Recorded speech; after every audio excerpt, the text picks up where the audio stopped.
كيكة الباباز بقى من احلى واخف واطعم الكيكات اللي ممكن تدوقيها.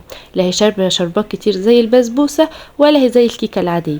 تعالي نشوف عملناها ازاي. بس في البداية نصلي على الحبيب. ولو اول مرة بتشوفيني، انا آية عبد اللطيف ودي صفحتي. اعملي لي لايك ومتابعة للصفحة عشان يوصلك كل جديد. ولو بتشوفيني من على اليوتيوب يا ريت تعملي اشتراك في القناة وتفعلي الجرس. معانا معلقة كبيرة من الخميرة، معلقة سكر ومعلقة دقيق ونص كوباية لبن دافية، ونخلط كل المكونات دي مع بعضها لحد ما الخميرة تدوب تماما، ونسيبها 10 دقايق كده تتخمر على ما نجهز بقية المكونات. هنحضر 4 بيضات بدرجة حرارة الغرفة، ونضيف عليهم نص كوباية من السكر، ونحط عليهم 3 معالق من الزبدة. وطبعا لدام فيه بيض يبقى فيه فانيليا، هنحط معلقة صغيرة من الفانيليا او الفانيليا البودر اللي متوفر عندك. هنخلط كل المكونات دي كويس جدا مع بعض لحد ما السكر يدوب. وبعد كده بقى انزل بنص كوباية لبن ومحسن الكيك اللي اتخمر معانا. ابدا انزل بقى ب3 كوبايات من الدقيق، كوبايتين في الاول وعليهم نص باكت من البيكنج باودر، وابتدي اعجن بايدي بالشكل اللي قدامك ده.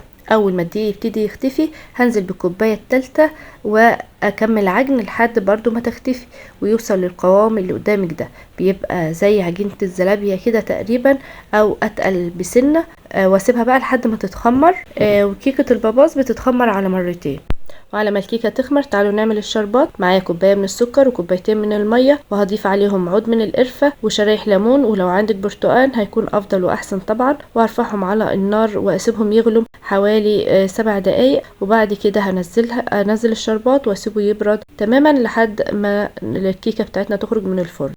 هجيب بقى الصينيه اللي هنزل فيها الكيكه وادهنها بفرشه زبده كويس جدا. وبعد كده هنزل فيها الكيكه بعد ما خمرت، هبتدي اسويها كده من على الوش واسيبها تاني تخمر. هدخلها الفرن والفرن لسه مطفي، واحط تحتها صينيه فيها ميه مغليه واقفل عليها الفرن حوالي 10 دقايق. هتلاقيها اتخمرت ورفعت بالشكل ده. زي ما اتفقنا ان كيكه الباباز بتتخمر مرتين، مره بعد العجن ومره في قلب الصينيه او في الطبعه اللي انت حطاها فيها. بعد كده بقى هشغل الفرن على درجه حراره 190 واسيبها على الشبكة حوالي من 35 دقيقة ل 40 دقيقة. هتوصل معاكي بالشكل ده لحد ما تحمر وتستوي وتبقى بالشكل ده.